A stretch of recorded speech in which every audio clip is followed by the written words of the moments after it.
Kamis 1 Januari 2015, tanggal dimana aku mulai jenuh dengan kondisi dan keadaanku yang sekarang.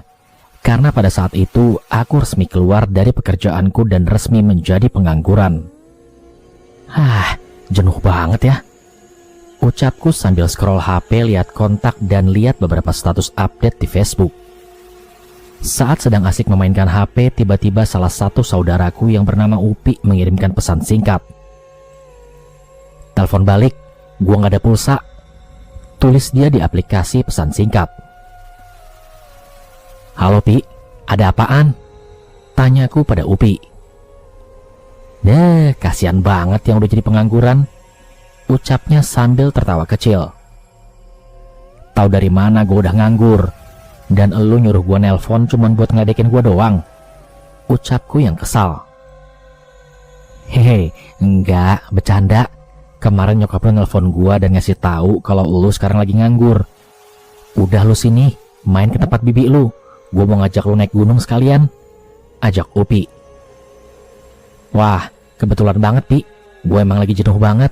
Ya udah ya, gua kesana. Sekarang gua siap-siap dulu, abis itu gua berangkat.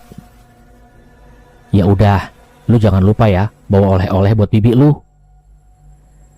Setelah perbincangan via telepon yang cukup lama, sekitar jam 10 siang aku bersiap berangkat ke rumah bibi yang berada di daerah Cikoneng, Mandalawangi, Pandeglang. Perjalanan ke sana sekitar 6 jam lamanya, karena aku menggunakan angkutan umum. Dan singkat cerita, sekitar jam 5 sore aku pun sampai di rumah bibi, dengan kondisi sedikit kedinginan dan agak basah karena kondisi saat itu sedang hujan. Assalamualaikum. Waalaikumsalam. Kamu Tejo? Ya udah, cepat masuk dan langsung ganti baju, ucap bibiku sambil mempersilahkan aku masuk. Aku pun langsung masuk ke dalam dan bergegas mengganti pakaian. Dan setelah itu, aku langsung ke ruang tamu dan mengobrol bersama bibiku. Dalam perbincangan bersama bibi, aku baru sadar, ternyata Upi tidak ada di sini. Aku pun langsung menanyakan keberadaan Upi sama bibiku. Dan bibiku menjawab kalau Upi sedang menemui temannya. Lantas aku langsung mengambil HP dan segera menghubungi Upi. Halo Pi, gue udah nyampe nih. Lu di mana? Gue lagi di rumah temen Jo. Kalau lu capek istirahat aja. Tapi kalau lu nggak capek, lu susul ke sini ya. Lu kira gue hafal daerah sini? Main nyuruh-nyusul aja. Udah, nanti lu tanya sama bibi aja. Nggak jauh kok dari rumah bibi. Kalau lu mau ke sini nanti sekalian ngomongin soal pendakian, ucap Upi kepadaku. Aku pun langsung menutup telepon dan langsung bertanya ke bibi di mana lokasi rumah teman Upi itu. Bibi pun memberitahu lokasi rumah teman Upi. Tapi nanti aja Jo, setelah maghrib kalau mau ke sana. Lagian kamu kan juga belum makan dan juga masih hujan, ucap bibi. Aku pun menuruti perintah bibi dan setelah maghrib sekitar jam 6:30 aku berangkat ke rumah temannya Upi sambil memakai sebuah payung karena kondisinya pada saat itu masih turun hujan. Dikarenakan belum hafal daerah situ dan hanya diberikan petunjuk oleh bibi yang harusnya 10 menit sampai, aku malah hampir setengah jam baru sampai ke rumah temannya Upi. Dikarenakan aku sempat nyasar ke kampung lain dan singkat cerita aku pun sampai di tujuan. Assalamualaikum. Semua orang yang ada di dalam membalas salamku dan tak lama kemudian Upi pun keluar dari dalam rumah. Kemudian menyuruhku untuk masuk. Sini masuk Jo, lama banget sih, kan dekat dari rumah bibi ke sini, ucap Upi. Gue sempat nyasar tadi, balasku dengan nada sedikit kesal. Aku pun langsung masuk dan ternyata di dalam ada 2 orang temannya Upi. Yang satu perempuan bernama Ayu, yang tak lain dia adalah pemilik rumah dan salah satunya lagi bernama Agus. Upi pun langsung memperkenalkan aku kepada mereka berdua dan tak lupa memberitahu kedua orang tua Ayu bahwa aku adalah saudaranya. Kami berempat pun akhirnya ngobrol sampai akhirnya Upi pun bertanya kepadaku. Lu yakin mau ikut muncak? Tanyanya dengan nada sedikit ragu. Upi bertanya seperti itu karena ia tahu kalau aku tak begitu suka dengan naik gunung. Ya ikutlah, emangnya mau ke gunung mana? Tanyaku. Mau ke Gunung Asupan? Tumben lu mau naik gunung. Kesambet setan apaan lu? Tanya Upi yang kaget karena aku mau ikut pendakian kali ini. Gue lagi jenuh aja, dan mumpung gue lagi punya banyak waktu, jawabku dengan singkat. Yakin mau ke Gunung Asupan? Itu kan treknya lumayan capek dan kondisi hujan begini pasti licin. Apalagi kamu bawa saudara kamu yang pemula. Tanya Ayu yang ragu. Ayu mengkhawatirkanku karena aku adalah seorang pemula yang baru saja naik gunung. Namun di pendakian pertamaku malah diajak ke Gunung Asupan dengan kondisi hujan. Udah, tenang aja. Saudara gue mah gak manja dan udah terbiasa. Lagian kita jalan santai aja, gak perlu buru-buru ngejar puncak. Ucap Upi sambil melirik ke arahku. Sebenarnya aku yang mendengar itu hanya bisa tersenyum tipis dan tentu saja kebingungan. Karena ketika mendengar nama sebuah gunung asupan, nama gunung itu baru pertama kali aku dengar. Aku tak punya gambaran tentang kondisi medannya seperti apa atau memiliki ketinggian berapa. Ya udah kalau emang gitu, tapi lu yakin Jo mau ikut? Tanya Ayu sekali lagi. Ayu pun sekali lagi menanyakan hal itu kepadaku. Kemudian Ayu menjelaskan sedikit tentang gunung asupan itu. Ternyata menurut Ayu, gunung asupan itu adalah gunung yang memiliki ketinggian sekitar 1177 mdpl. Tidak terlalu populer dan jarang diminati para pendaki. Gunung asupan juga memiliki habitat tanaman yang bernama kantung semar dan memiliki jalur yang menanjak. Di gunung itu juga banyak mitos-mitos atau cerita seram yang beredar. Salah satunya tidak boleh memetik tanaman kantung semar karena akan membuat makhluk gaib gunung asupan menjadi marah. Mendengar penjelasan Ayu yang mengkhawatirkan kesiapanku, aku pun meyakinkan Ayu kalau aku yakin bakalan ikut muncak dan tak terlalu masalah dengan kondisi seperti itu. Karena aku pikir aku ikut muncak dengan orang yang berpengalaman. Dan soal mitos atau larangan di gunung itu, aku tidak terlalu khawatir. Karena niatku naik gunung hanya untuk menikmati alam. Lalu percakapan kami pun berlanjut membahas tentang hari apa kami akan berangkat. Dan kami mulai membagi tugas. Dan diputuskanlah kami akan mendaki pada hari Sabtu. Dan titik kumpul sebelum berangkat di rumah bibiku. Selain kami berempat, ternyata ada 2 orang lagi yang akan ikut mendaki. Orang itu masih temannya Agus dan Ayu juga. Nanti gue ngajak teman gue ya, biar makin rame dan makin seru, ucap Agus. Iya Gus, gak apa-apa. Yang penting nanti lu jelasin ke mereka tentang pembicaraan kita hari ini, jawab Upi. Singkat cerita, setelah lama mengobrol, aku pun pulang ke rumah Bibi bersama Upi. Sesampainya di rumah Bibi, aku yang sudah merasa capek langsung masuk kamar yang sudah disediakan Bibi. Sedangkan Upi ngobrol dengan Bibi di depan rumah. Aku yang penasaran dengan gunung asupan mencoba mencari tahu informasi tentang gunung tersebut di internet. Namun dari pencarian informasi, aku hanya mendapatkan info seputar mitos dan cerita seram saja di gunung itu. Sampai akhirnya aku yang terus mencari informasi gunung itu tiba-tiba terlelap tidur. Singkat cerita, hari Sabtu pun tiba. Sekitar jam 10 siang, aku dan semuanya sudah berkumpul di rumah Bibi. Total yang akan mendaki gunung asupan berjumlah 6 orang. Di antaranya ada aku, Upi, Ayu, Agus, Didi, dan Rizal. Agus pun memperkenalkan kedua temannya itu kepada aku dan Upi. Namun belum saja mulai perjalanan, kedua orang itu mulai menunjukkan sifat kesombongannya kepada kami berdua, dan membuat aku sedikit agak kesal. Ya elah, ngapain sih ke gunung asupan? Kayak nggak ada gunung yang lebih tinggi aja, ucap Didi dengan nada sombongnya. Iya nih, kita berdua udah biasa naik gunung yang ketinggiannya 3000 mdpl lebih, sahut Rizal. Upi yang mendengar ucapan mereka berdua hanya bisa tersenyum. Wah, keren dong. Kalau kalian keberatan, kalian boleh mengurungkan niat buat ikut kami kok, ucap Upi dengan nada santai tapi terdengar agak kesal di telingaku. Gua ikut karena ada Ayu. Kalau Ayu nggak ikut, gua juga malas buat ikut, celetuk Didi pada Upi. Lagi-lagi ucapannya itu sukses membuat aku merasa kesal. Dan terlihat dari muka Ayu dan Agus pun merasa tidak senang dengan ucapannya itu. Upi pun langsung mencoba mengalihkan pembicaraan dan menyuruh kami untuk cek sekali lagi perlengkapan dan logistik yang akan kami bawa. Coba dicek lagi perlengkapan dan logistik, jangan sampai ada yang kelupaan, ucap Upi. Namun tiba-tiba Rizal pun nyeletuk lagi dengan kesombongannya. Ya elah, kayak pemula aja terus-terusan dicek. Udah, nanti gua aja yang jadi leadernya, biar kalian gak kesasar. Agus yang mendengar mereka berdua terus-terus saja berbicara sombong di depan kami berdua merasa tidak nyaman dan mungkin tidak enak kepada aku dan Upi. Ketika Agus ingin menegur Rizal dan Didi, tiba-tiba Upi berbisik kepada Agus. Gak apa-apa Gus, santai aja, biarin aja mereka terus ngomong sesuka hatinya, ucap Upi. Rizal yang tahu kalau Upi bisik-bisik kepada Agus, tiba-tiba saja Rizal langsung menegur Upi. Lu ngomongin gua ya? Tanya Rizal dengan nada kesal. Oh, enggak kok bang. Jadi nanti urutan pendakiannya gimana? Upi mengelak dan segera mengalihkan pembicaraan.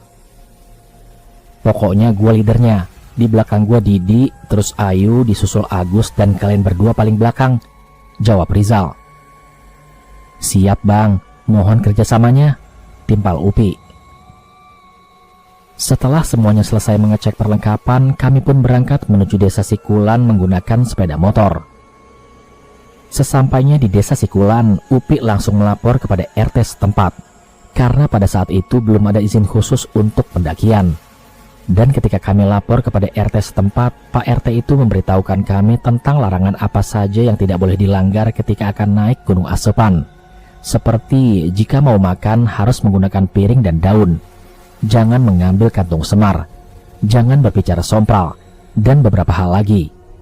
Selain itu, Pak RT juga memberitahu kami bahwa cuma rombongan kami saja yang akan naik ke Gunung Asopan. Setelah mendengar penjelasan dari Pak RT, aku pun berkata dalam hati, kalau gue sih paham, tapi nggak tahu tuh mereka berdua kelakuannya bakal seperti apa. Sambil melirik ke arah Didi dan Rizal. Setelah meminta izin, aku dan Upi pun sholat zuhur terlebih dahulu. Dan setelah itu, baru kami melanjutkan perjalanan. Namun ketika mau melanjutkan perjalanan, gerimis tiba-tiba saja turun. Aku, Upi, Agus, dan Ayu langsung memakai jas hujan, karena takut tiba-tiba nanti hujannya semakin deras. Ketika akan memulai perjalanan dan berniat berdoa bersama, Rizal dan Didi malah jalan duluan. Jujur, aku yang sedari tadi melihat kelakuan mereka seperti itu sudah mulai gatal untuk memukul mereka berdua. Dan singkat cerita, pendakian pun dimulai. Awal perjalanan masih enak-enak saja, karena kami masih melewati rumah warga dan perkebunan warga. Namun Upi menyuruh Ayu dan Agus agar segera menyusul Rizal dan Didi. Kalian berdua susul Didi sama Rizal. Gua sama Tejo akan nyusul setelah kami mengisi persediaan air, ucap Upi pada Ayu dan Agus. Oh iya, sedikit info. Ternyata di Gunung Asopan itu harus ngisi persediaan air ketika masih berada di bawah. Karena ketika sudah di atas tidak ada sumber mata air. Dan karena itu juga alasan kenapa tas yang aku bawa tidak terlalu penuh dan bisa dibilang enteng. Pantes aja keril gua kosong, ternyata disuruh buat bawa air dari bawah, ucapku pada Upi. Upi pun hanya bisa tertawa mendengar ucapanku itu. Setelah mengisi air, aku dan Upi pun melanjutkan perjalanan. Medan pendakian terasa berat karena selain menanjak, kami berjalan pada saat kondisi gerimis dan kondisi tanah yang becek. Hal itu membuat sepatuku terasa sangat berat untuk dilangkahkan karena banyaknya tanah yang menempel pada sepatu. Sepanjang perjalanan, aku mencoba untuk tidak mengeluh dengan medan yang sulit atau cuaca yang gerimis. Justru, aku merasa kesal dengan kelakuan Didi dan Rizal. Pi, lu nggak kesal apa sama mereka berdua? Tanyaku pada Upi. Ya kesel lah, tapi mau gimana lagi? Makanya kita berdua jalan belakangan aja biar nggak dengar ocehan mereka. Kita lihat aja sekuat apa mereka naik gunung ini, jawab Upi. Sepanjang perjalanan aku habiskan ngobrol dengan Upi, sampai akhirnya kami berdua bisa menyusul rombongan yang paling depan. Ternyata mereka sedang istirahat dan menunggu kami berdua. Dan lagi-lagi ketika kami sampai, mulut kedua orang itu mulai songong lagi. Lama amat jalannya, katanya bukan pemula, ketus Rizal. Ya udah yuk, lanjut lagi, timpal Didi. Mereka berdua kan baru sampai, kasih mereka istirahat dulu, baru kita lanjut jalan lagi, ucap Ayu pada Rizal dan Didi. Ayu lalu melihat ke arahku. Dia seperti khawatir karena aku adalah pendaki pemula dalam rombongan ini. Udah yuk, gak apa-apa, kita lanjut aja, gue masih kuat kok, jawabku pada Ayu. Kami pun melanjutkan perjalanan. Mulai dari sini, perjalanan mulai sangat menanjak dan hujan kini semakin deras. Aku pun harus merangkak dan harus berhati-hati, karena kalau terpeleset dan terjatuh bisa patah tulang. Dalam perjalanan, sesekali Ayu menengok ke arah belakang. Sepertinya ia sangat mengkhawatirkan kondisiku. Sebenarnya aku merasa heran, yang saudara aku itu Upi apa Ayu? Kenapa yang khawatir banget sama aku adalah Ayu, sedangkan Upi boro-boro khawatir, malah terlihat sangat cuek dengan kondisiku. Dalam perjalanan yang menanjak ini, hawa pendakian sudah mulai terasa sedikit aneh, karena aku merasa seperti ada yang mengawasi rombongan kami. Perjalanannya benar-benar terasa sangat lama, seperti tanjakannya tidak habis-habis. Bahkan kini kondisiku mulai sedikit kelelahan. Aku yang mulai kelelahan mencoba beristirahat sejenak bersandar kepada tanah yang becek, dan kakiku menahan ke sebuah pohon agar tidak tergelincir ke bawah. Pi, rehat sebentar ya, ucapku sambil mengeluarkan sebotol air dan sepotong gula merah. Sedang asik rehat dan memanjakan kaki, tiba-tiba terdengar suara teriakan dari atas yang tak lain adalah suara Didi. Halah, lemah banget, baru segini aja udah capek, ucap Didi kepadaku. Dengan kondisi yang sedang capek seperti ini, mendengar teriakan tersebut, seketika aku pun kesal dan ingin membalas teriakannya dengan kata-kata kasar. Namun, Upi yang melihat gelagatku langsung melarangku untuk melakukan itu. Sabar Jo, jangan diladenin, lu fokus aja sama treknya, ucap Upi yang mengingatkan dan terus menenangkan amarahku. Aku pun mencoba terus sabar dengan ocehan mereka berdua. Dan ketika aku masih istirahat, tiba-tiba terdengar suara, seperti ada sebuah benda yang menggelinding ke arah bawah. Sontak aku dan Upi langsung menengok ke arah suara tersebut. Dan ternyata yang menggelinding adalah sebuah batu yang cukup besar, mungkin ukurannya sebesar galon air minum. Itu batu dari mana, Pi? Tanyaku. Lu lihat dan perhatiin ke arah atas, asal batu itu jatuh, jawab Upi sambil menunjuk ke suatu arah. Refleks aku pun langsung lihat ke arah atas, dan ternyata di atas sana ada sesosok seperti manusia sedang memperhatikan rombongan kami, namun sosoknya tidak terlalu jelas. Itu siapa, Pi? Itu rombongan lain? Bukan Jo, itu kayaknya penunggu di sini deh. Lagian kan kata Pak RT nggak ada pendaki lain kecuali kita, jawab Upi.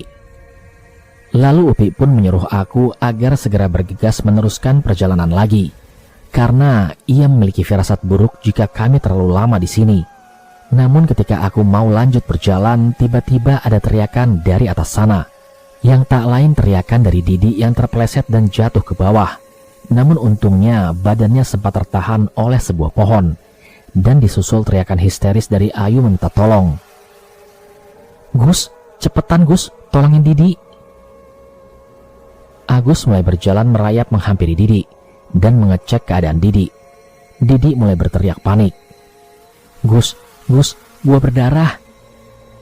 Aku dan Upi yang melihat kejadian dan teriakan Agus yang berkata Didi mengeluarkan darah langsung buru-buru naik ke atas karena takut ada luka parah.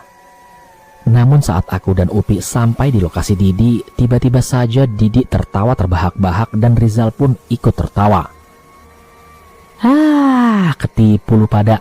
Lagian lu jalannya lama sih, makanya gua kayak gini biar lu pada cepat kesini nyusul gua, ucap Didi sambil tertawa. Lah, terus itu darah apaan? Tanya Agus. Lu bego banget sih Gus, mana ada darah encer kayak gitu, itu tuh minuman gua, jelas Didi sambil mengeluarkan botol minuman, dan ternyata itu adalah sebuah sirup yang berwarna merah. "Heh, Rizal, bercanda kalian gak lucu," bentak Ayu dengan nada yang marah. Didi dan Rizal masih saja terus tertawa. Aku yang sudah mulai naik pitam akhirnya mengajak Upi untuk lanjut berjalan duluan dan meminta Upi untuk jalan mendahului mereka. Upi yang tahu kalau aku sedang emosi langsung berjalan meninggalkan Didi. Kini aku dan Upi sekarang berjalan paling depan. Kami berdua benar-benar mempercepat jalan kami agar segera sampai di area tempat kami akan mendirikan tenda. Lama kami berjalan hingga jarak kami lumayan cukup jauh dengan rombongan yang ada di belakang.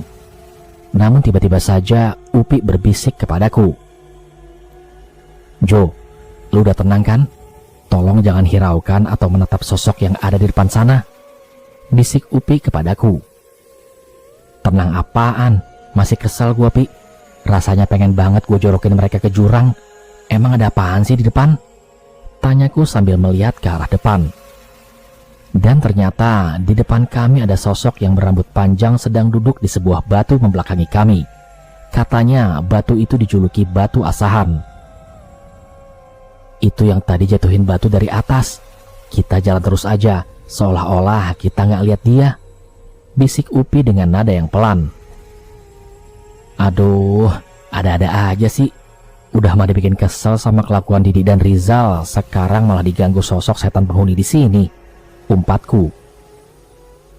Ketika kami mulai mendekati sosok itu, Upi pun langsung membuang muka ke arah yang berlawanan. Namun berbeda hal denganku. Aku justru malah menengok ke arah sosok itu, dan sosok itu balik menatapku dengan senyuman sinis.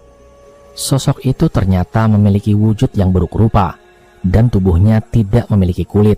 Mulai dari leher sampai ke perut, semuanya hanya tulang, dan bagian tubuh yang ada di dalam semuanya kelihatan.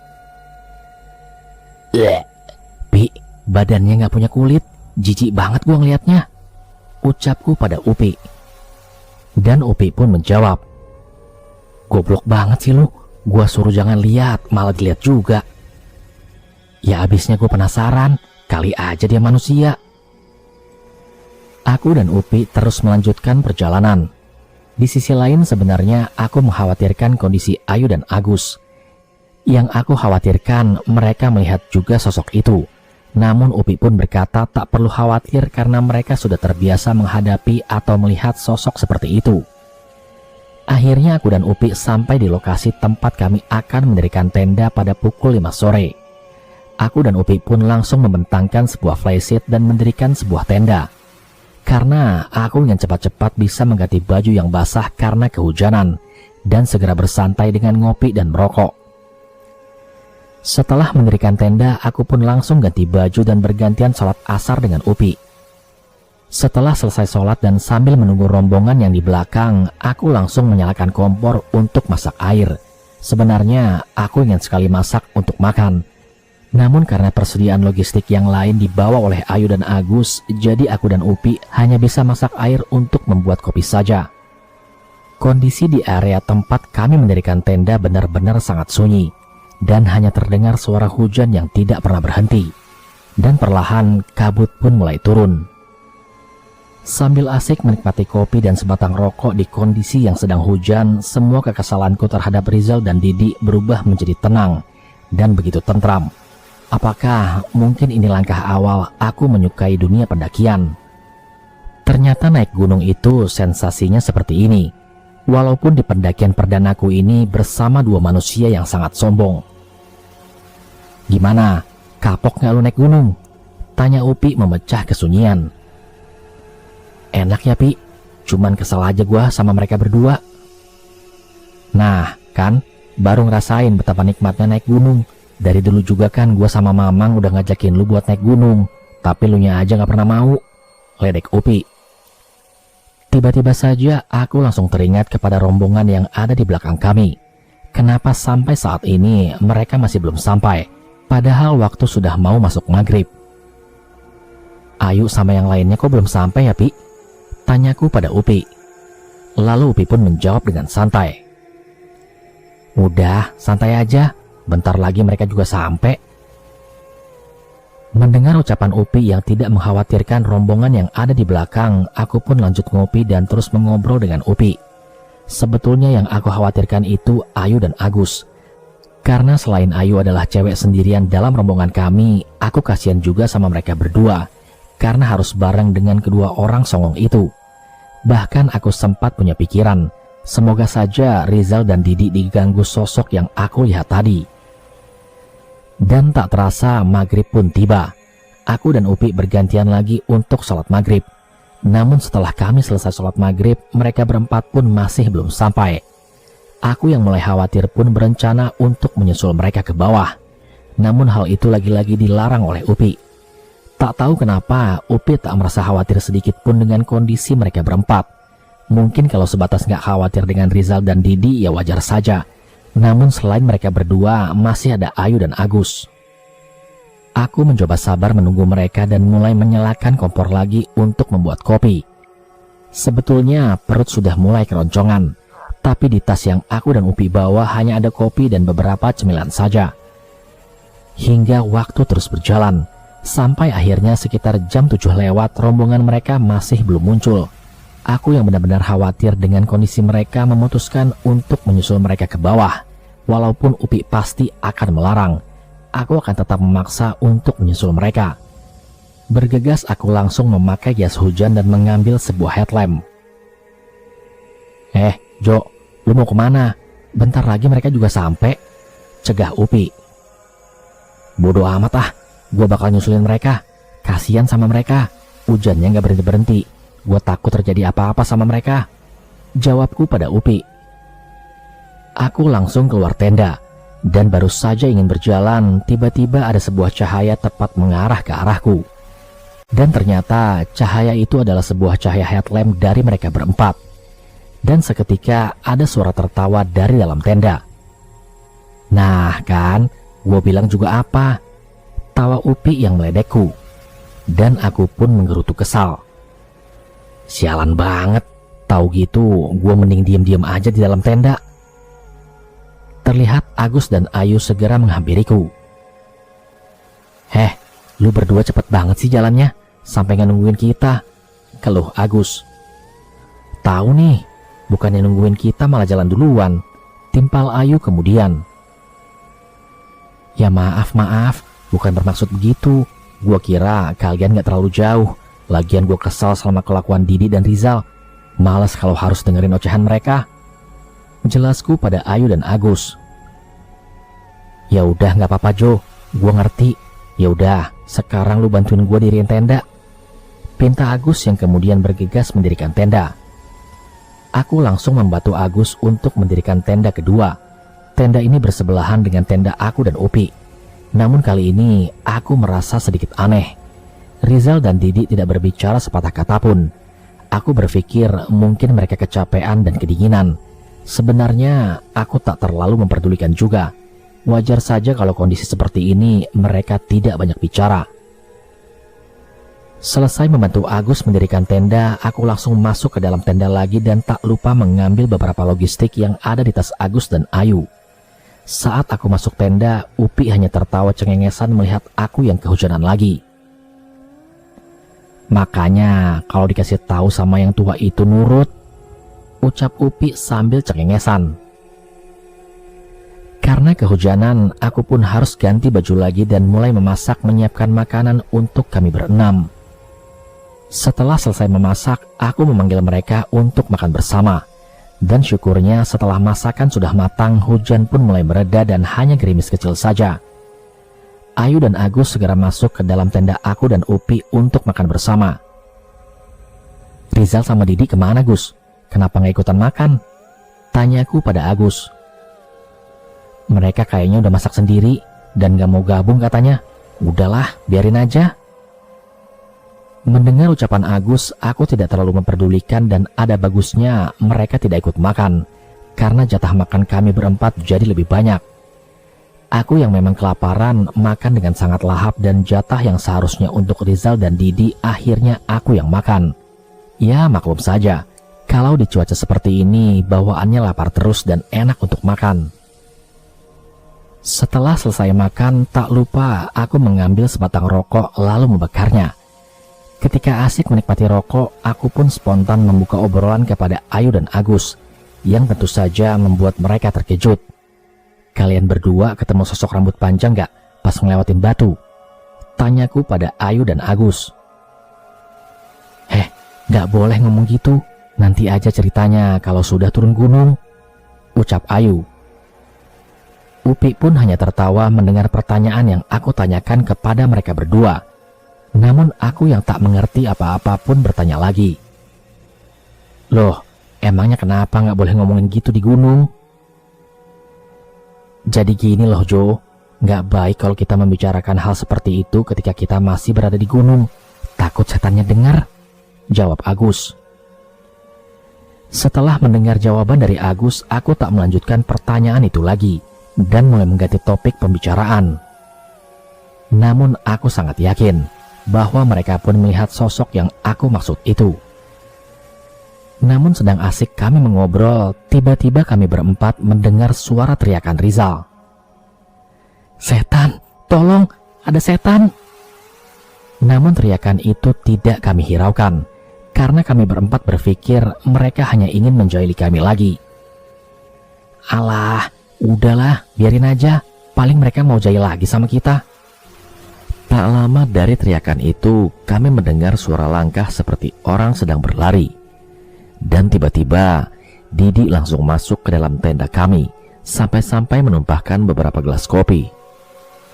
Agus dan Ayu yang sudah sangat kesal dengan kelakuan mereka berdua langsung memaki Didi. Lu kenapa sih? Dari tadi rusuh mulu. Gua malu ya, lihat kelakuan lu berdua, ucap Agus yang marah-marah. Tahu nih, ngaku pendaki handal, tapi kelakuan kayak bocah, timpal Ayu. Anehnya Didi tidak merespon omelan Agus dan Ayu. Dia hanya bersembunyi di belakang Agus sambil menutupi matanya dan bilang kalau di tendanya ada setan. Aku yang melihat Didi yang benar-benar terlihat ketakutan sempat berpikir kalau apa yang diucapkan Didi mungkin ada benarnya. Dan Rizal masih berteriak minta tolong. Mungkin Upi pun sepemikiran denganku. Dia langsung keluar dari tenda dan menghampiri tenda Rizal. Aku hanya melihat dari kejauhan. Setelah Upi masuk ke dalam tenda Rizal, suara teriakan minta tolong Rizal pun langsung berhenti. Namun suara teriakannya itu berubah menjadi suara cacian kepada Upi. Brengsek ya lu berdua, pasti di antara kalian berdua ada yang bawa jimat ya, sampai-sampai gue diganggu sama demit sini, maki Rizal pada Upi. Aku yang mendengar cacian itu pun langsung menghampiri tenda Rizal. Dan saat mau masuk, Rizal pun kembali mencaci lagi dengan cacian itu mengarah kepadaku. Nah, ini nih yang pasti bau jimat, dasar bocah sialan. Dan tiba-tiba saja Rizal mengepalkan tangannya dan berniat ingin memukul wajahku. Namun secara refleks Upi menghentikan pukulan itu. Melihat kelakuan Rizal yang sudah ngaco dan mungkin sudah melewati batas, Upi pun mulai marah dan kesal dengan kelakuan Rizal. Dari tadi kelakuan lu berdua masih gue sabarin, tapi kelakuan lu kali ini udah kelewat batas. Kalau lu gak senang sama kita berdua, nanti kita selesaikan setelah turun dari Gunung Asupan, ucap Upi dengan nada marah. Ayu yang mungkin mendengar perdebatan kami datang menghampiri kami bertiga. Lu kenapa sih Zal? Bukannya introspeksi diri malah nyalain orang. Wajar aja lu diganggu setan sini. Lu berdua gak bisa jaga mulut di gunung ini dan melanggar aturan yang ada di gunung ini kan? Dari awal gue udah gak terlalu seneng kalian ikut pendakian ini. Kalau bukan karena Agus yang ngajak, gue males banget ikut pendakian ini sama kalian berdua, maki Ayu pada Rizal dan Didi. Lu cewek diam aja yuk. Ini urusan gue sama mereka berdua. Lu gak perlu ikut campur yuk. Agus malah memarahi Ayu yang ikut nimbrung dalam perdebatan itu. Kondisi mulai semakin panas. Aku melihat Upi sudah mengepalkan tangannya. Sadar kalau perdebatan ini akan berujung perkelahian, aku pun langsung menarik paksa Upi untuk meninggalkan tenda Rizal. Sesampainya di tenda kami, aku pun bilang pada Agus untuk membawa Didi kembali ke tendanya dan meminta Agus untuk menemani mereka berdua. Agus yang sadar dengan kondisi yang sedang panas dan merasa tidak enak dengan aku dan Upi, mau tidak mau Agus menuruti permintaanku itu. Walaupun aku tahu dari raut wajah Agus seperti malas jika harus satu tenda dengan Rizal dan Didi. Namun sebelum Agus dan Didi keluar dari tenda, Didi sempat mengeluarkan kata-kata kasar. Kata-kata itu malah membuat aku dan Upi makin naik pitam. "Dasar bocah-bocah sialan," ucap Didi. Akhirnya aku menyuruh Upi untuk sholat isya duluan untuk menenangkan amarahnya. Dan di saat Upi sholat isya, Ayu meminta maaf atas kelakuan kedua temannya itu, dan meminta agar aku tidak memperpanjang masalah ini ketika turun dari gunung nanti. Aku yang mendengar Ayu minta maaf dan takut kalau masalah ini akan berlanjut ketika turun gunung nanti, mencoba meyakinkan Ayu kalau aku dan Upi bakalan baik-baik saja dan tak akan memperpanjang masalah ini. Singkat cerita, jam sudah menunjukkan pukul 11 malam. Aku, Upi, dan Ayu mulai memutuskan untuk tidur satu tenda, karena tenda yang aku dan Upi bawa untuk kapasitas 4 orang. Jadi nggak masalah kalau Ayu mau satu tenda dengan aku dan Upi. Posisi tidurku berada di dekat pintu tenda, sedangkan Upi di tengah dan Ayu berada di sebelah Upi. Mungkin karena faktor kecapean, Ayu dan Upi cepat sekali memejamkan mata. Sedangkan aku yang sama-sama capek pun belum bisa memejamkan mata. Ketika aku mencoba untuk memejamkan mata, aku merasa seperti ada langkah kaki yang sedang berjalan. Aku coba mendengarkan suara itu dengan seksama, sampai akhirnya suara kaki itu berhenti dan berubah menjadi sebuah suara tangisan yang begitu pilu. Suaranya tidak terlalu kencang, tapi membuat terngiang-ngiang di kupingku. "Ah, sialan. Gue yakin yang nangis ini pasti setan penghuni sini," batinku berkata. Aku putuskan coba cek keluar dan membuka resleting tenda secara perlahan. Dan saat aku keluar tenda, ternyata apa yang aku pikirkan benar. Aku melihat sosok kuntilanak sedang berdiri di depan tenda Rizal. Dan suara tangisan yang sedari tadi terdengar ternyata dari sosok kuntilanak itu. Aku paham jika sosok itu mungkin sedang menakuti Rizal dan Didi. Aku hanya memantau sosok itu dari depan pintu tendaku. "Ayo Mbak Kun, takut-takutin mereka berdua. Kasih pelajaran sama mereka," batinku berkata dengan sedikit perasaan senang. Ketika aku terus memperhatikan sosok kunti itu, tiba-tiba sosok kuntilanak itu berbalik menengok ke arahku. Mungkin karena ia sadar kalau dirinya sedang aku perhatikan. Astagfirullah, kenapa malah nengok ke gua sih? Refleks aku pun langsung menutup pintu tenda dan membuka sedikit celah tenda agar bisa mengintip sosok itu. Tiba-tiba saja sosok itu melayang terbang ke atas sampai akhirnya sosok itu menghilang entah kemana. Melihat sosok itu pergi, aku pun menutup rapat pintu tenda dan mencoba merebahkan badan. Namun ketika aku mau memeringkan badan untuk mencoba tidur, tanpa sengaja aku menengok ke arah kaki Ayu. Dan tiba-tiba saja sosok kuntilanak itu berada di dekat kaki Ayu. Sosoknya seperti jongkok sambil menatap tajam ke arahku. Astagfirullah, pekiku dengan nada yang kencang.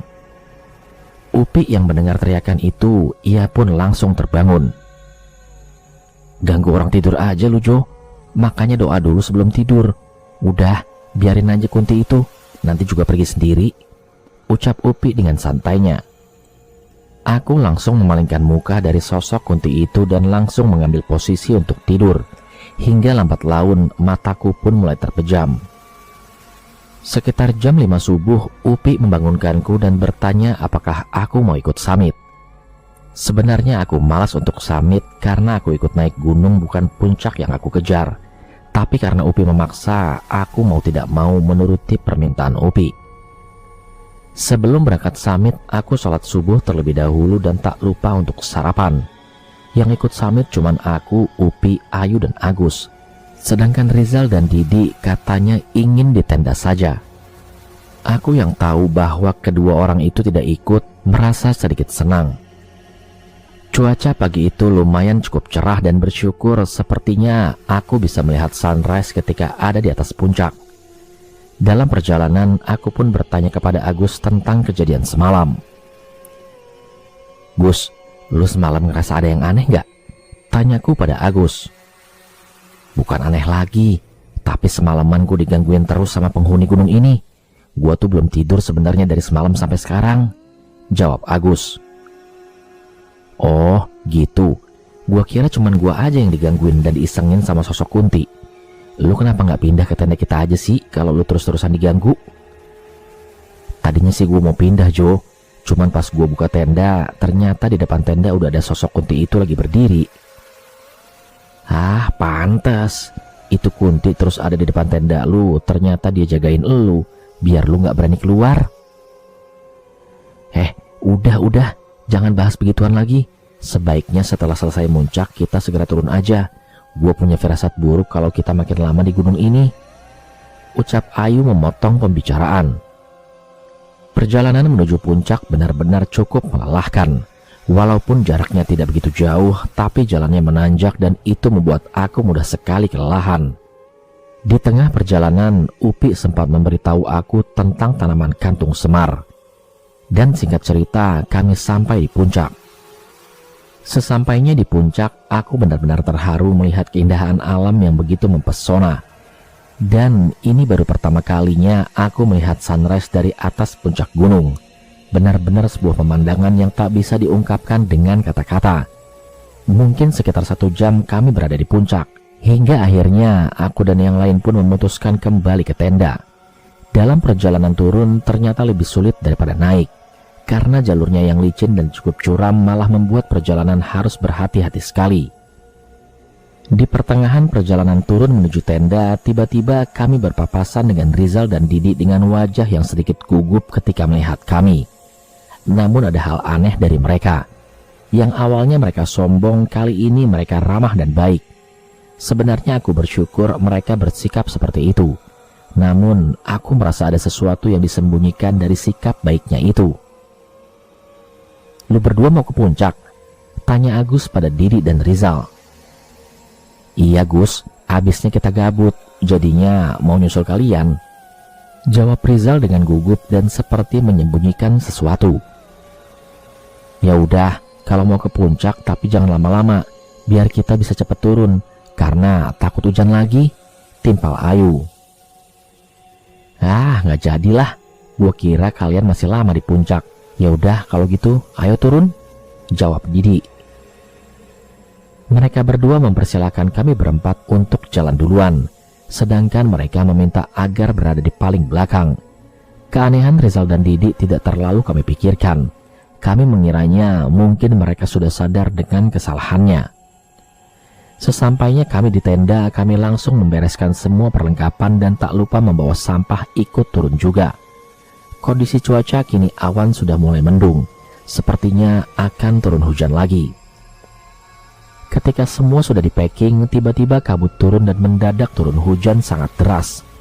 Melihat kondisi seperti itu, Upi menyuruh membentangkan flysheet untuk tempat kami berteduh. Kenapa nggak nanti aja sih hujannya pas sampai di bawah? Keluhku melihat kondisi seperti ini. Namanya juga alam, Jo, nggak bisa diprediksi. Ya udah, nikmatin aja. Siapa tahu hujannya cuma sebentar, jawab Upi merespon keluhanku. Ketika sedang berteduh di bawah flysheet, aku seperti melihat ada yang terbang dengan sangat cepat dalam pekatnya kabut. Aku berpikir kalau itu hanya halusinasiku saja. Namun tiba-tiba Upi menginjak kakiku dan dia menatap tajam ke arahku, seperti mengisyaratkan ada pertanda buruk. Upi bilang ke teman-temannya yang lain untuk segera mendirikan tenda lagi, karena yang dikhawatirkan hujannya lama berhenti. Dan malah membuat kami makin kedinginan kalau harus berteduh seperti ini. Namun usulan itu ditentang oleh Rizal dan Didi.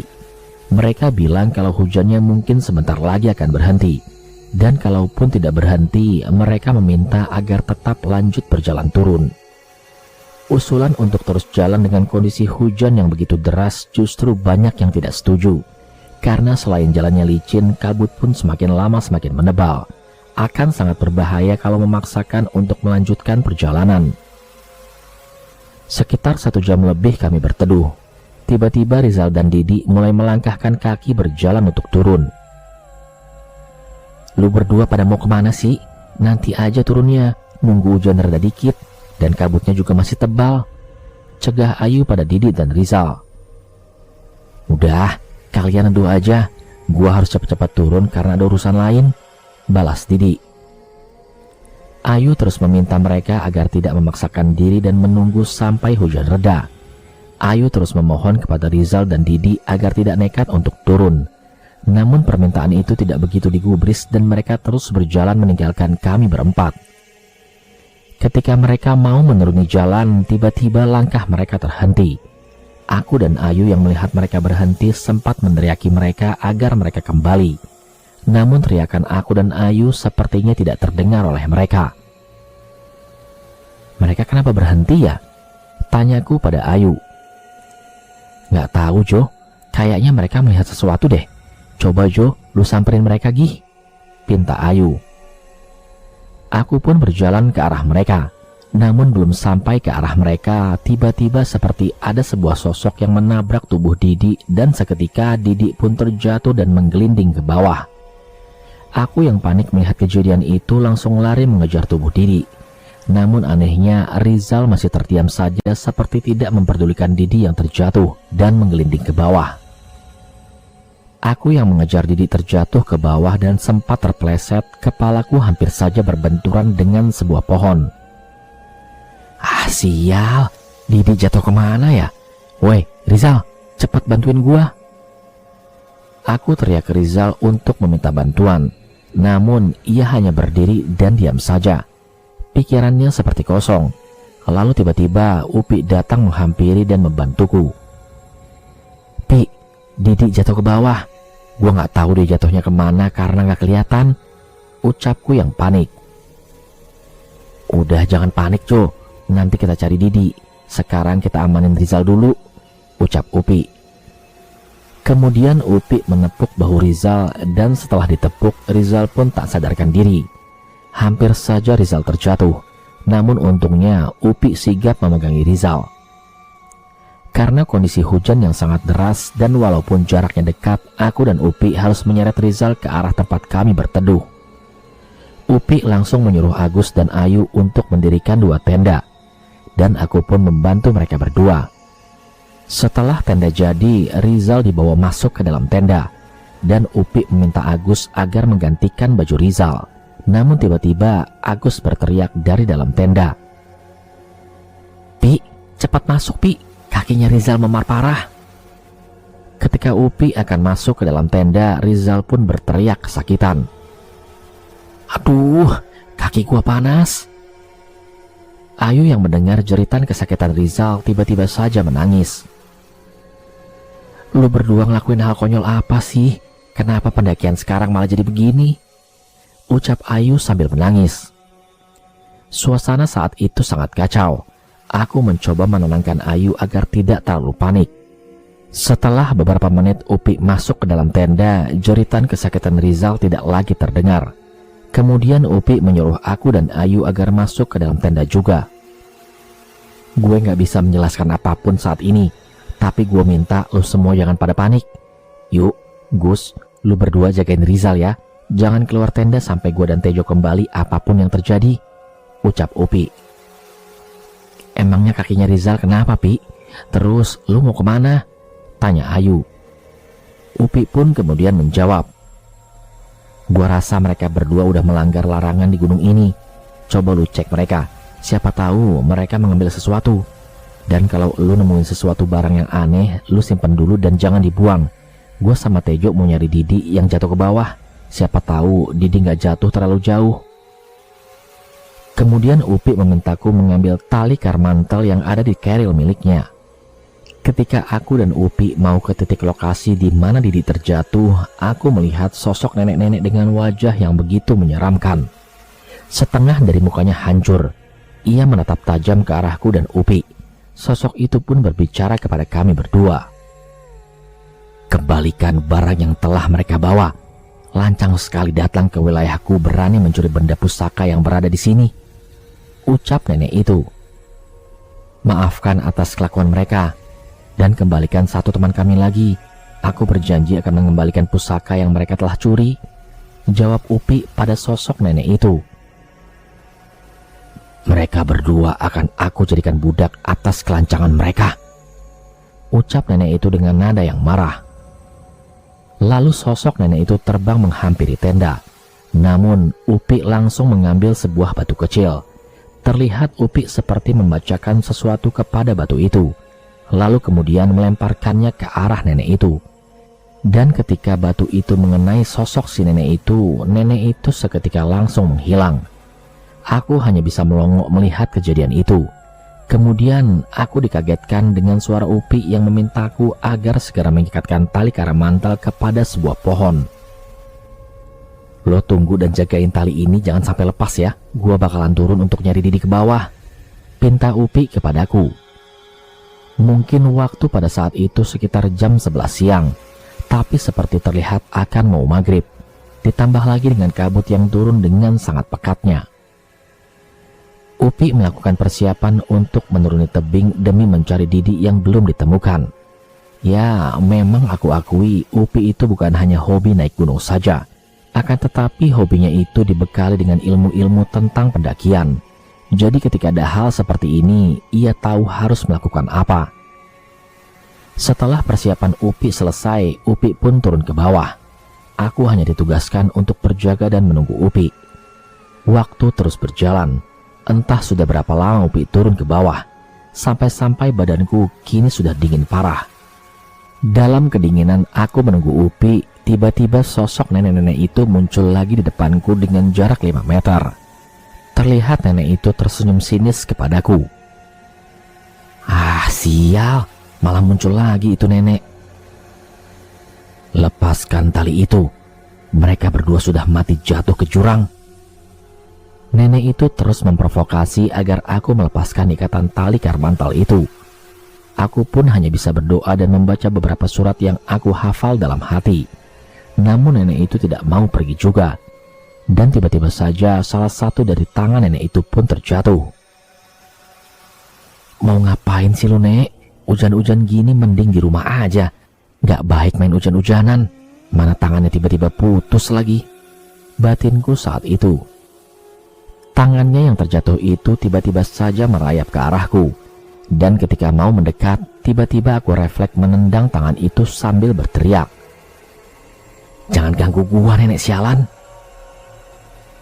Setelah aku menendang tangan itu, satu tangannya lagi pun ikut terjatuh dan mulai merayap ke arahku. Dan untuk kedua kalinya, tangan itu aku tendang lagi. Setelah aku tendang dan menengok ke arah nenek itu, ia pun tertawa. Dan kedua tangannya kembali utuh. Lalu nenek itu mulai mendekatiku secara perlahan. Namun baru bergeser beberapa sentimeter, tiba-tiba nenek itu terbang menghilang seperti ketakutan melihat sesuatu. Alhamdulillah, pergi juga. Tak lama dari kejadian itu, tiba-tiba Upi pun kembali. Gua udah nemuin Didi. Kondisinya lagi pingsan dan gua rasa ada beberapa tulang yang patah, terutama pada kakinya. Gua nggak bisa bawa dia ke atas karena cuacanya lagi hujan kayak gini. Lah, terus gimana? Dia bakalan selamat nggak? Tanyaku pada Upi. Kita harus bertindak lebih cepat. Dan sebaiknya kita pergi ke tenda dulu buat membicarakan hal ini kepada yang lain sambil ngelihat kondisi Rizal. Kemudian aku dan Upi berjalan kembali ke tenda. Dan setibanya kami di tenda, Agus memberikan informasi. Gue nemuin ini, Pi, di tasnya Rizal. Ternyata Rizal sudah mengambil atau memetik sebuah tanaman kantung semar. Tanaman itu terlihat sedikit berbeda dari yang aku lihat sebelumnya. Kulitnya berwarna keemasan. Udah gua duga, ini sumber masalahnya, ucap Upi. Terus Didi gimana, Pi? Udah ketemu belum? Tanya Agus. Upi pun menjelaskan kepada Ayu dan Agus tentang kondisi Didi saat ini. Dan ia pun mulai menyusun rencana. Upi menjelaskan rencana itu dengan singkat. Upi menugaskan Agus dan Ayu untuk tetap di tenda dan menjaga Rizal. Sedangkan aku ditugaskan untuk menjaga Didi di lokasi Didi pingsan. Upi menjelaskan kalau lokasi itu ada di sebuah area yang sedikit miring, namun sepertinya cukup aman untuk mendirikan tenda. Sedangkan Upi akan turun ke bawah dan meminta bantuan ke warga untuk mengevakuasi mereka berdua. Upi juga berpesan kepada kami agar kami semua tidak keluar tenda kecuali dalam keadaan terdesak, apapun yang terjadi. Dan jika mendengar suara apapun, jangan dihiraukan. Lo semua harus percaya sama gua. Gua bakalan secepatnya balik ke sini lagi. Selama lo semua nurutin ucapan gua, insya Allah semua akan baik-baik saja. Kalian semua banyak-banyakin doa ya. Terlihat dari raut wajah Ayu dan Agus seperti ketakutan. Entah kejadian apa yang mereka alami ketika aku dan Upi tidak berada di tenda tadi. Tapi aku merasa sedikit iri sebenarnya. Mereka berdua enak karena ada teman ngobrol nantinya. Sedangkan aku bakalan sendirian di bawah. Karena kondisi Didi sedang pingsan dan belum tentu Didi akan siuman cepat dengan kondisinya seperti itu. Setelah percakapan itu, Upi meminta aku untuk melanjutkan azan. Dan tanpa banyak tanya, aku pun langsung menuruti perintahnya itu. Setelah selesai azan, aku dan Upi pun keluar tenda dan saat keluar tenda, seketika hujan yang tadinya deras perlahan mulai menjadi sebuah gerimis. Dan kabut pun perlahan mulai menghilang. Lu siapin keperluan lu ketika ada di bawah nanti. Gua mau pergi dulu ke suatu tempat buat balikin kantung semar ini, ucap Upi kepadaku. Aku pun langsung mempersiapkan barang bawaan dan membawa beberapa logistik untuk keperluan nanti di bawah. Sedangkan Upi pergi mengembalikan kantung semar itu. Namun aku pun tidak tahu kemana Upi mengembalikannya. Setelah selesai packing, aku sempatkan untuk merokok terlebih dahulu sambil menunggu Upi kembali. Sebatang rokok pun belum habis, tiba-tiba Upi sudah muncul. Dia pun langsung prepare dengan barang bawaannya. Dan setelah selesai prepare, Upi sempat menaburi sebuah garam untuk mengelilingi tenda. Singkat cerita, aku pun sampai di lokasi Didi. Aku langsung mendirikan tenda yang juga dibantu oleh Upi. Setelah tenda jadi, aku langsung gotong Didi masuk ke dalam tenda. Dirasa sudah tidak memerlukan bantuan Upi, Upi pun langsung pamitan untuk segera turun ke bawah. Pi, gua harus gimana? Tanyaku pada Upi sebelum ia turun ke bawah. Upi pun menjelaskan apa saja yang harus aku lakukan untuk merawat Didi. Pi, lu kok nggak naburin garam juga sih di sini? Ah elah, gua kira lu mau ngomong apaan. Lu sendiri aja yang taburin. Lagian juga nggak perlu begituan buat lu mah. Biar nanti lu ada yang nemenin kalau Didi masih belum siuman, ucap Upi sambil berjalan pergi meninggalkan tenda. Dasar saudara PA, masa yang nemenin gua demit di sini? Batinku yang kesal. Ketika Upi sudah pergi, aku segera mengganti pakaian Didi dan membungkusnya dengan 2 sleeping bag. Aku yang melihat kondisi Didi merasa sangat kasihan. Walaupun di awal-awal pendakian, Didi dan Rizal sukses membuat aku naik pitam. Waktu kini sudah menunjukkan pukul 3 sore. Aku segera menunaikan sholat. Setelah selesai sholat, aku menyeduh mie instan karena perut sudah mulai keroncongan. Selama menjaga Didi di dalam tenda, hal yang sering aku lakukan adalah memeriksa pernapasan Didi. Karena yang aku takutkan, ia tidak bernapas lagi. Karena kondisi Didi saat itu benar-benar banyak luka memar. Mungkin akibat benturan saat terjatuh tadi. Hingga waktu terus berjalan. Tanpa terasa, aku yang sudah membaringkan badan tiba-tiba saja terpejam dan mulai terlelap. Singkat cerita, aku terbangun dan ketika melihat jam, aku kaget. Karena ternyata sudah jam 8 malam. Bergegas aku langsung bangun dan berniat untuk melaksanakan sholat terlebih dahulu. Namun saat aku menengok ke arah Didi, aku dibuat kaget karena melihat Didi melotot ke arahku. Astagfirullah, lu udah sadar, Di? Namun Didi tidak menjawab. Dia hanya mengedipkan matanya. Sumpah, melihat Didi yang hanya bisa melotot, aku merasa seperti sedang menjaga orang yang sekarat. Aku yang tidak percaya kalau Didi benar-benar sudah siuman mencoba bertanya kepada Didi. Di, kedipin coba mata lu sekali, kalau lu beneran Didi yang asli. Pertanyaan konyol itu muncul dari mulutku hanya untuk memastikan. Karena yang aku takutkan adalah sosok yang ada di sebelahku ini bukanlah Didi yang asli, melainkan adalah setan. Dan Didi pun mengedipkan matanya 1 kali. Melihat Didi mengedipkan matanya, dari situlah aku mulai yakin kalau Didi memang sudah siuman. Gue sholat dulu ya, Di. Setelah sholat, nanti gue bikinin teh hangat dan makanan buat lu, ucapku pada Didi. Lagi-lagi Didi tidak menjawab dan hanya mengedipkan matanya seperti tanda kalau ia mengerti dan mempersilahkan aku untuk sholat. Selesai sholat, aku langsung masak air dan membuat teh hangat sekaligus masak mie instan untuk makan malam aku dan Didi. Aku pun menyuapi Didi dengan sangat hati-hati, karena untuk membuka mulut saja sepertinya Didi sangat kesulitan. Ketika sedang menyuapi Didi makan, tiba-tiba terdengar cekikikan suara kuntilanak. Kuntilanak sialan, datang-datang malah ketawa, ucapku dengan kesal. Aku melihat ke arah Didi. Ia memejamkan matanya seperti ketakutan setelah mendengar suara kuntilanak itu. Sadar kalau Didi ketakutan, aku mencoba untuk menenangkan dia. Udah, buka aja Di mata lu, santai aja, kuntilanaknya gak bakalan berani masuk. Lagian, gue juga gak bakal ninggalin lu. Didi pun membuka matanya dan meneteskan air mata. Entah Didi menangis karena apa, mungkin karena menahan rasa takut atau rasa sakit. Udah Di, jangan nangis, lu bakalan selamat kok. Sebentar lagi bakalan ada yang nyelamatin kita. Lu banyak-banyak aja berdoa ya. Namun suara tertawa kuntilanak itu terus saja terdengar. Selesai menyuapi Didi, aku sempat berpikir tentang keadaan Ayu, Agus, dan Rizal yang ada di atas. Aku rasa mereka pun mengalami hal yang sama denganku. Mereka pasti bakalan diganggu dengan sosok-sosok makhluk gaib. Dan aku sempat berpikir, kira-kira kapan Upi bakalan sampai di sini lagi? Aku benar-benar sudah bosan dengan kondisi seperti ini. Aku ingin cepat-cepat turun.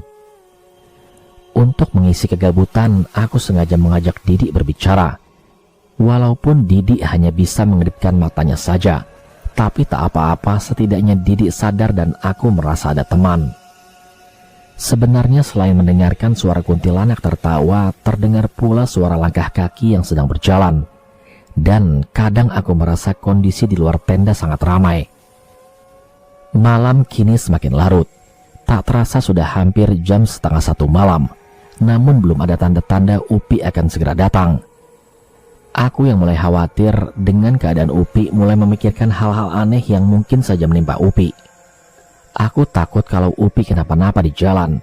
Dan aku sempat berpikir kalau Upi mungkin belum sampai di perkampungan warga, karena Upi terjatuh dan mengalami hal yang sama seperti Didi. Gua nggak boleh mikir negatif. Upi pasti balik dan bakalan jemput kita di sini. Sekitar jam 1 malam, aku melihat sebuah cahaya seperti lampu senter mengarah ke tenda kami. Aku yang melihat cahaya itu tidak lantas menjadi senang, karena yang aku khawatirkan cahaya itu hanya tipu daya dari setan di sini. Lama-lama cahaya itu mulai mendekat dan seperti ada suara yang memanggil namaku. Suaranya terdengar tidak asing, seperti suara Upi. "Jok, Tejo." Aku masih belum menyaut panggilan itu. Sampai akhirnya ada orang yang membuka resleting tenda. Dan alhamdulillah aku bersyukur ternyata itu beneran Upi bersama beberapa warga. Gua panggil-panggil kenapa nggak nyaut sih? "Iya Pi, maaf. Gua kan nurutin amanat lu Pi." "Udah, keluar tenda dulu. Biar dicek dulu itu kondisinya Didi." Lalu salah satu warga pun masuk ke dalam tenda dan melihat kondisi Didi. "Gimana? Aman gak?" tanya Upi. "Pale lu aman. Gua dari tadi digangguin mulu. Gua prihatin lihat kondisi Didi. Dia cuma bisa ngedipin mata doang. Badannya gak bisa digerakin." Namun tiba-tiba terdengar suara teriakan Didi dari dalam tenda. "Lah, itu dia bisa teriak?" ucapku yang bingung. "Udahlah, nanti aja gue jelasin kalau udah sampai di rumah Bibi. Lu sekarang beres-beres aja. Malam ini juga kita bakalan turun. Oh iya, Ayu dan yang lainnya udah turun duluan. Gua ke mereka dulu tadi sebelum gua kesini." Sekitar jam 2 dini hari kami pun turun dan Didi ditandu oleh warga sekitar. Tapi anehnya Didi bisa berbicara dan badannya bisa digerakkan. Walaupun katanya yang parah itu hanya cedera pada kakinya. Tapi syukurlah ternyata keadaan Didi tidak separah tadi, walaupun aku juga tak tahu kenapa Didi bisa seperti itu. Sebelum berangkat turun, Didi sempat